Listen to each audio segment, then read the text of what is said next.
I'm back. Hello, hi everybody. It's Tom again from Current Land and INTV and all the gang and all the good things going on. I hope you all really enjoy this show. You know, I have to really tell you, people mention to me all the time how much they're really enjoying Current Land and different things they see on INTV.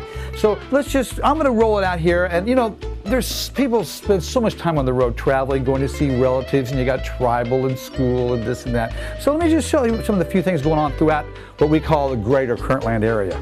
I'm going to only mention things that I think are special. Big or small, I don't care. There's a band called Left on Harvard. Now these guys are kind of cut from the, I don't know, the alternative college type sound music, but they're not in a college town. They play up around Grand Lake, and they're going to be at Mooney Sunset Bar and Grill on Friday the 13th. And if you're up that way, or you're watching on the internet and you're from up that direction, I personally recommend Left on Harvard, especially if you like alternative rock. They're just a great group of young guys, and they're probably in their late 20s now. When I first started watching, they were in their early 20s. Then, if you're a jamgrass, bluegrass fan, mixed with old-time, good, solid bluegrass, you can't beat Big Smith. And Big Smith's going to be playing on Friday the 13th over at George's Majestic. Where else? So if you're over that way, or you plan on making a trip out of the area, take a look at that. Then somebody I like a whole lot named Tiffany Christopher. We mentioned Joe Mack earlier in the show because he's playing with Locust, and he does the looping thing. Tiffany Christopher is that girl I always talk about that does a looping thing for a female, and she's got a great middle set in her show. She's got a rocker band. In the middle set, she gets up the acoustic and starts playing a looping set. She's really good. She's playing a place called Argus's Crossover in Fayetteville, whatever that is. And if I mispronounced it, ask somebody else about it. And then one of our favorites in Stillwater. If you're a Stillwater person, the Stonewall Tavern, Hostie Duo is going to be there, and that's also on Friday the 13th. Gosh, I'm not getting very far, am I? Let me just move on fast then. Cane's on Friday the 13th, and this is a good date for Friday the 13th, Ghostland Observatory. The Ghost Observatory. Some people call them Ghostland. But Ghost Observatory is going to be there on Friday the 13th. Then something else I want to tell you about on Friday the 13th, Gunfire 76 and more. Now Gunfire 76 is a band. They're playing the Marquee in Tulsa on Friday night, and they're going to be closing that place down. So you better go see every show you want to see if you want to see an alternative show up there at a real place where they all hang out at. I've not even got to Saturday yet. Isn't that crazy? Left Foot Sally, a band I really like, is going to be at Dirty's Tavern on Saturday this week. And you know what? I just can't really get it all done. That's about it for right now. I need more time, and I'll be more organized later. Another day, another time, we'll get to Saturday.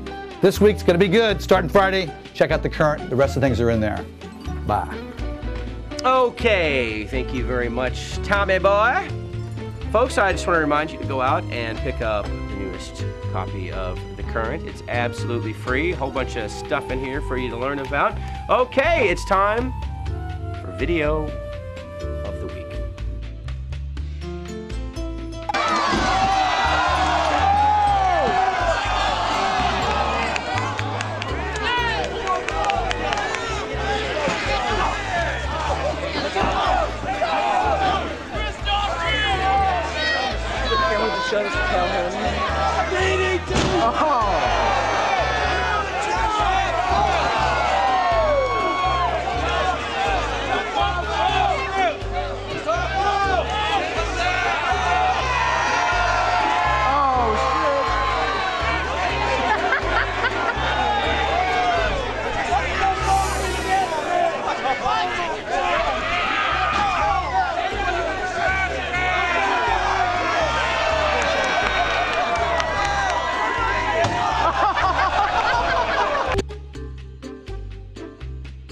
Let's just go right over here and talk to Mikey B. He's going to talk a little Billy Joe Shaver.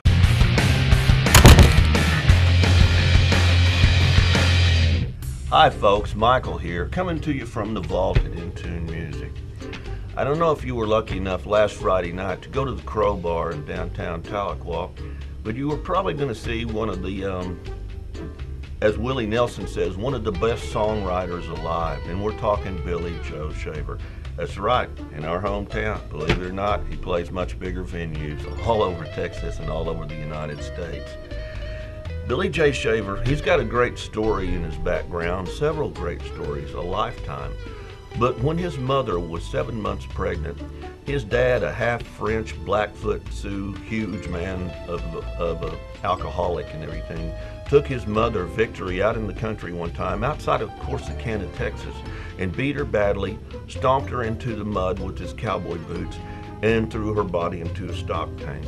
She lived. She was found the next day by a Mexican man out feeding his cattle, who put her on the back of his horse and took her in and everything. 2 months later, Billy Joe Shaver was born. No kidding. That's it. His dad tried to kill him before he was born. But anyway, he was raised by a loving grandmother. The whole time he was growing up, neither his mother or his dad wanted him. So he grew up with his grandmother and everything. And he says today, of course, being the devout Christian he's as Christian as Johnny Cash was before he died. And they were friends. He's had a lifetime. He says that God allowed him to live that night so he could write these songs. Wonderful songs. Like he said, he's put out 20 albums. Everything from the first album, The Storyteller, Freedom's Child, Highway of Life, When Did I Get My Wings? And the amount of people that have done his songs is just unbelievable. Hundreds. Everybody from Bob Dylan to Elvis Presley to Johnny Cash, and even our local hero, Jason Boland, and everything. But now let's get on with his life. He also, besides his albums and his career, he says he's had 3 fingers almost cut off, a broken back, a heart attack, quadruple bypass, a plate in his neck, years and years of drugs and alcohol abuse, you know, and finally picked up his career again at 63 years of age. And I couldn't tell you, everybody from Bob Dylan to Chris Christopherson has mentioned his name in songwriting. They all think that he's one of the best songwriters alive. Billy Joe Shaver, Austin, Texas. You may notice I'm wearing my Austin Broken Spoke shirt today. Been there. In honor there. Been there. Willie Nelson's favorite restaurant. You ever go? Get the chicken fried steak, okay? It's a great dance hall. But anyway, Billy Joe Shaver, I'm Michael, coming to you from the vault at In Tune Music. You're watching Currentland, and you're watching INTV. Okay, folks, it's time for Top 5 at the box office, as read by Lamia. Hey guys, I'm Lamia doing the top 5 at the box office. Starting in at number 5, bringing in $5.6 million is Saw 6. At number 4, bringing in $6.1 million is Couples Retreat. At number 3, Law Abiding Citizen, racking up $7.3 million. And number 2, Paranormal Activity. This movie actually cost about $15,000 to make, and it brought in $16.5 million this weekend. At number 1, Michael Jackson's This Is It, bringing in $21.3 million. See you later. All right, thank you very much, Lamia. We're gonna take a quick commercial break, and when we come back, folks, Scarecrow at Mona's Roadhouse. So don't go anywhere. Please don't go anywhere. Please.